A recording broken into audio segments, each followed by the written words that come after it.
Nuestro planeta húmedo tiene una sola mancha marrón donde no existe ningún grado de humedad. Es el inmenso desierto de Atacama.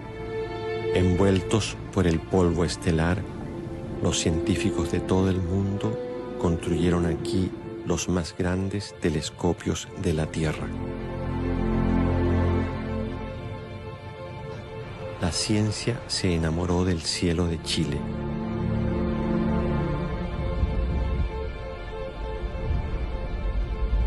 Al final eso es, digamos, encontrar el origen del ser humano, del planeta y del sistema solar. Entonces, el de dónde venimos es una pregunta muy fuerte.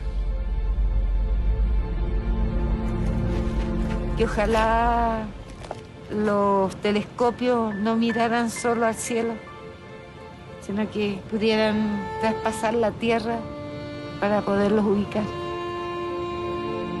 Durante 17 años, Pinochet asesinó y enterró los cuerpos de miles de prisioneros políticos. Las mujeres que buscan a sus muertos exigen respuesta de los que hicieron desaparecer a sus muertos. Los que tienen memoria son capaces de vivir en el frágil tiempo presente. Los que no la tienen no viven en ninguna parte.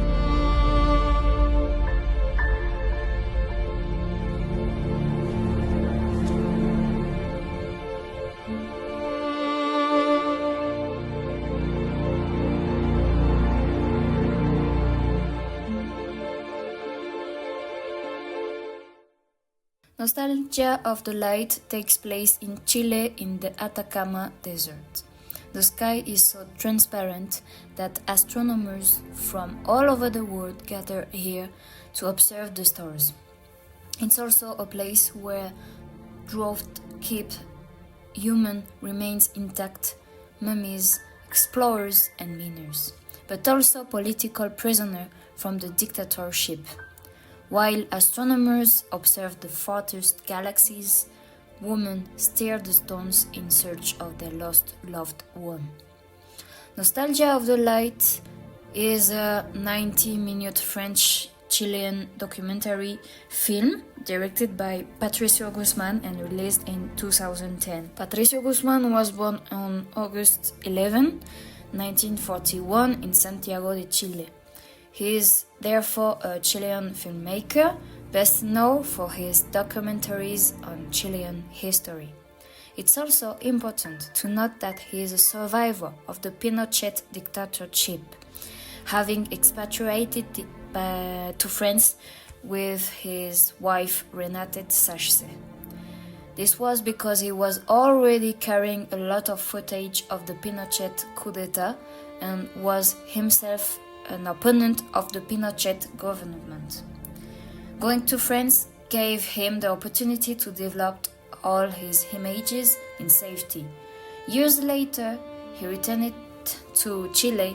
In particular, I remember the moment when he showed his flagship film made in 3 parts between 1978 and 1979 called Battle of Chile to young Chileans of the 2000 generation, and they were extremely moved as they didn't even know this part of their own country's history.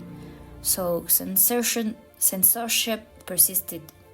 Nostalgia of the Light is also part of a trilogy of films, but this time made between 2010 and 2019. This is the first in the series. Nostalgia of the Light, 2010.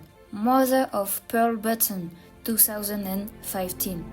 Cordillera of Dreams, 2019. It's a documentary film with a slow, contemplative pace where history meets poetry and science. There's a strong presence of silence and opposition between machines and humans, sky and earth, infinitely small and infinitely large.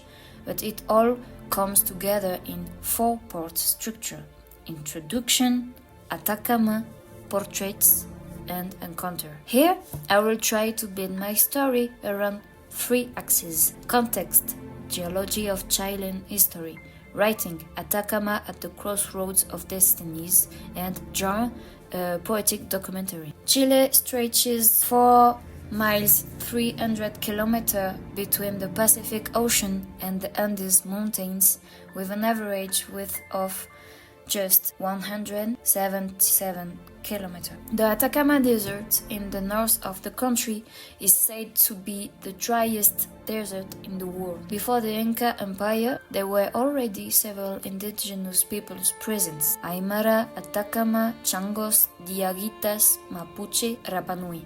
Diego de Almagro, the Christopher Columbus of Chile, founded Santiago in 540 and set up a system of vast estates called latifundios para los mestizos to work for the owners called hacendados. The system was the foundation of Chile and lasted until the 1970.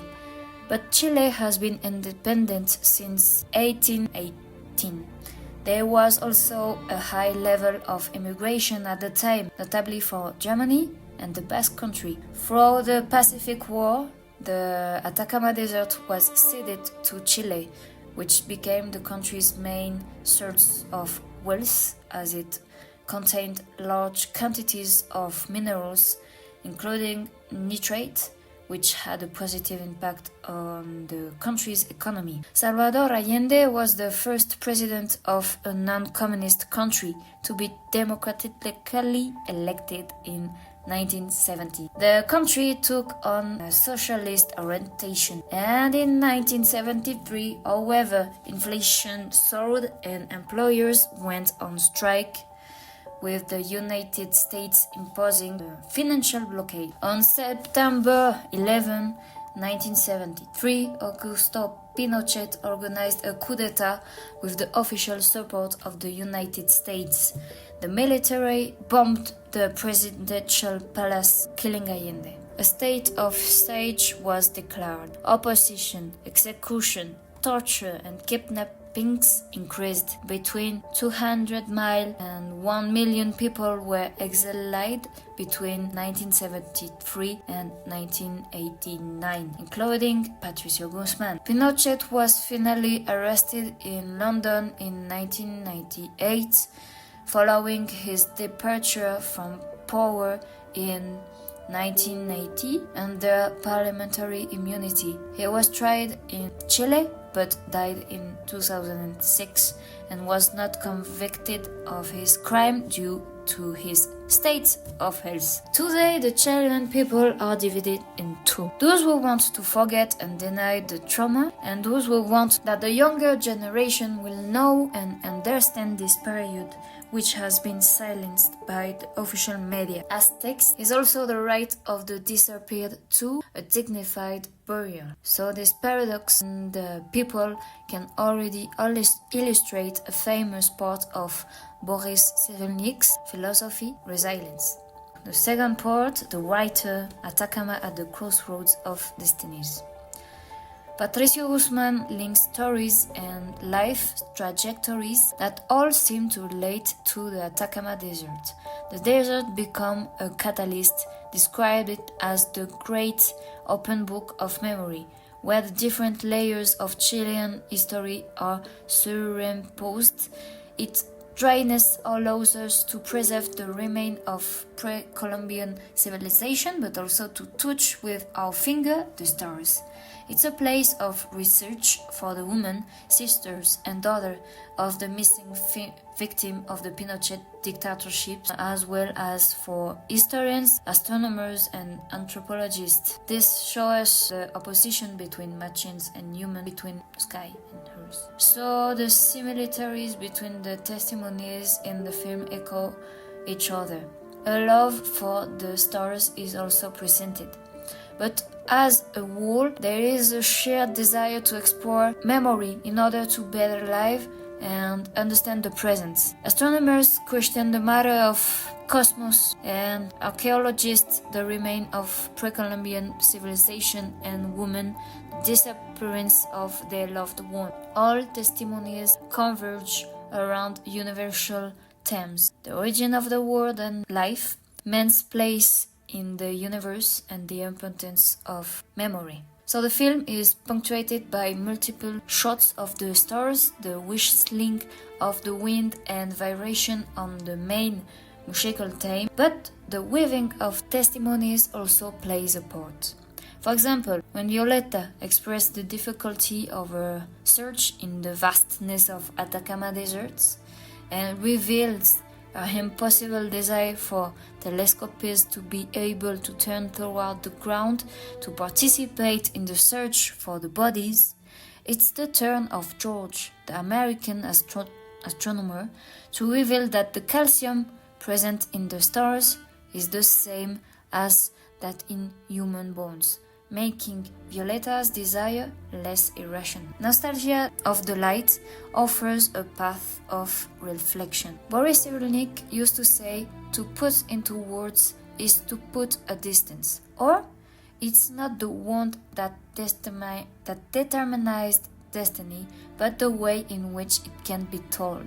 Nostalgia of the Light demonstrated that cinema, by questioning the past and seeking to explain it, enabled us to better live the present, and that Guzman pursue the same objectives as his characters. Ultimate part? Genre. A poetic documentary. Nostalgia of the Light is a deliberately poetic film. Guzman himself says, I think the material of the film comes from a series of metaphors that were in the desert long before I arrived. The metaphors already existed. I just filmed them. This humility on the part of the filmmaker demonstrates how the film is built on metaphors and analogies. For example, the couple of Miguel and Anita is a metaphor for a Chilean society polarized around the question of the memory of the dictatorship. Within the film's narrative, there is a play of mirrors and scales. Also, the director's voice is the film's narrative voice, leading to a certain personalization, but above all, a courage to cross through memories that are disturbing and remain unanswered. But Boris Cyrulnik once said, resilience is the art of navigating torrents. A French philosopher who shared the states of biology and science, while also drawing on his own history marked by genocide, World War II. Poetry here consists in evoking political facts, or rather their consequences, without mentioning dates, but rather feelings. For example, by evoking Salvador Allende's period as a revolutionary wind, but his modesty is the beauty of this film. For example, he also refers to September 11, 1973, as a sweep of democracy, dreams and science, as if it were just another gust of wind, a sound element very present in the film, all in the director's calm, collected tone. To sum up, in Nostalgia of the Light, the intimate and the universal are brought together, but also the contemplation of the beauty of the sky with meditation on the testimony or alternating character. This opens the door to the viewer's personal reflection, but also a space for contemplation. Like Cyrulnik's philosophy, where physics is transformed into psychology, where man finally transcends the stage of victim of his history, where his resources come to shape him as a human in the making, where the wounds of the past certainly have an influence,